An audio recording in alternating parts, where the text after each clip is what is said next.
Hi viewers, welcome to this channel. ముందుగా అయితే మన ఛానల్ సబ్స్క్రైబ్ చేసుకొని ఫాలో అవుతున్న సబ్స్క్రైబర్లంతా కూడా ఎటువంటి అనుమానం లేకుండా క్రెడిట్స్ రిక్వైర్మెంట్లో ముందుకెళ్ళిపోవాలి, ప్రమోట్ అయిపోవాలని కోరుకుంటాను.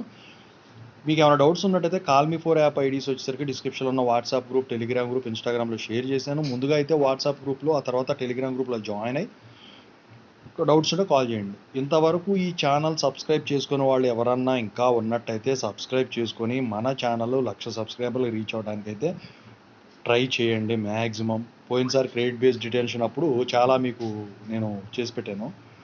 సో ఇక విషయం ఏంటంటే, కొంతమంది స్టూడెంట్స్ కామెంట్లు పెడతా ఉన్నారు, జేఎన్టీహెచ్ వచ్చేసరికి డిటెన్షన్ కానీ రిలాక్సేషన్ కానీ లేకుండా సెకండ్ ఇయర్ నుంచి థర్డ్ ఇయర్కి ఇప్పుడు కొంతమందిని అందరినీ ప్రమోట్ చేసిందంట కదా సార్, నిజమేనా అని చెప్పేసి అడుగుతూ ఉన్నారనమాట. దాని గురించి అయితే చెప్పబోతున్నాను. ముందుగా అయితే డిస్క్రిప్షన్లో ఉన్న తెలుగు ఇంజనీరింగ్ ఎడ్యుకేషన్ ఛానల్ ఏదైతే ఉందో టిప్స్ వీడియోస్ కోసం, ట్యూటోరియల్స్ కోసం, దాన్ని software courses work support channel ఏదైతే ఉందో software courses, real time projects కోసం ఖచ్చితంగా ఉపయోగపడతాయి.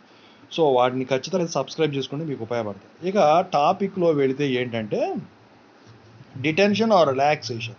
లాస్ట్ ఇయర్ వచ్చేసరికి థర్డ్ ఇయర్ నుంచి ఫైనల్ ఇయర్కి మాత్రం రిలాక్సేషన్ కానీ డిటెన్షన్ లేకుండా ప్రమోట్ చేశారు.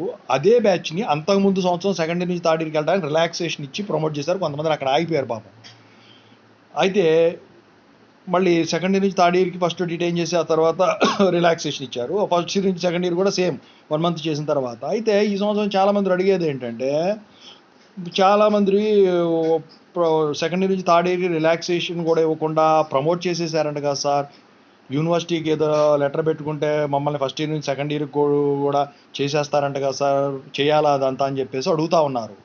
అయితే సెకండ్ ఇయర్ నుంచి థర్డ్ ఇయర్కి ప్రమోట్ చేసింది నిజమే, ఎటువంటి క్రెడిట్స్ రిక్వైర్మెంట్ లేకుండా. అది వచ్చేసరికి జేఎన్టీహెచ్ కాదు, ఉస్మానియా యూనివర్సిటీ. ఉస్మానియా యూనివర్సిటీ వచ్చేసరికి క్రెడిట్స్ వల్ల ఉపయోగం లేదని చెప్పేసి వాళ్ళు సెకండ్ ఇయర్ నుంచి థర్డ్ ఇయర్కి కొంతమంది డైరెక్ట్గా ప్రమోట్ చేసేసింది. కొంతమంది వెళ్ళి అడిగారు ఫస్ట్ ఇయర్ నుంచి సెకండ్ ఇయర్కి ఏమో, వాళ్ళు వెళ్ళి అడిగితే వాళ్ళు, మీరు యూనివర్సిటీకి లెటర్ పెట్టుకోండి అప్పుడు పర్మిషన్ వస్తుంది అని చెప్పారు. జేఎన్టీహెచ్ రిలాక్సేషన్ ఇచ్చింది నిజమే, కానీ ఎవరికి ఇచ్చింది? అటానమస్ కాలేజీలు వాళ్ళు ఉంటారు చూసారా, పోయిన సంవత్సరం ప్రొసీడింగ్స్ జేఎన్టీహెచ్ ఇచ్చిన దాన్ని తీసుకొని కొన్ని కాలేజీలు, అది కూడా 2 కాలేజీలే, రిలాక్సేషన్ ఇచ్చి ప్రమోట్ చేశారు సగానికి సగం క్రెడిట్స్. ఇంకా అఫిలియేటెడ్ కాలేజీలకి ఎటువంటి నిర్ణయం తీసుకోవాలా ఈ ఇయర్. నాకు తెలిసి పోయిన సంవత్సరం ప్రొసీడింగ్సే మళ్ళీ తీసుకుంటారు. అట్లా చేస్తే థర్డ్ ఇయర్ నుంచి ఫోర్త్ ఇయర్కి సింపుల్గా వెళ్ళిపోతారు. సెకండ్ ఇయర్ నుంచి థర్డ్ ఇయర్కి రిలాక్సేషన్ ఇస్తారు, ఫస్ట్ ఇయర్ నుంచి సెకండ్ ఇయర్కి రిలాక్సేషన్ ఇస్తారు. సో ఇది చెప్దామని వీడియో చేయడం అయితే జరిగింది. చాలామంది వచ్చేసరికి అపోహలో ఉన్నారండి. సో మీరు పొరపాటున పడి ఉంటారు అది. సో నాకు కామెంట్ కింద పెట్టారనమాట డౌట్, ఆ వీడియో చేయండి సార్, అసలు ఏంటి పరిస్థితి ఏంటి, మరి దీని మీద అఫీషియల్ అనౌన్స్మెంట్ ఎప్పుడు వస్తుంది అని చెప్పేసి అడుగుతూ ఉన్నారు.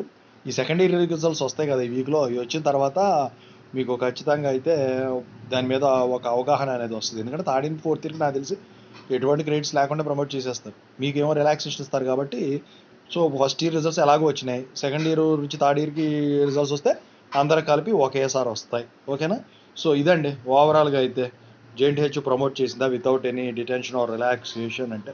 సో లాక్డౌన్ టైంలో జరిగింది, కానీ ఈ మధ్యకాలంలో వచ్చేసరికి లాస్ట్ ఇయర్ నుంచి రిలాక్సేషనే మొదలెట్టింది. ఓకేనా? మిగతా యూనివర్సిటీతో పోలిస్తే ఒక స్టెప్ ముందే ఉంటుంది అనమాట JNTH. Thank you so much. అందరూ కూడా ఖచ్చితంగా అయితే సబ్స్క్రైబ్ చేసుకోండి. నా సబ్స్క్రైబర్ అందరికీ మంచి జరగాలని నేను కోరుకుంటాను. Thank you.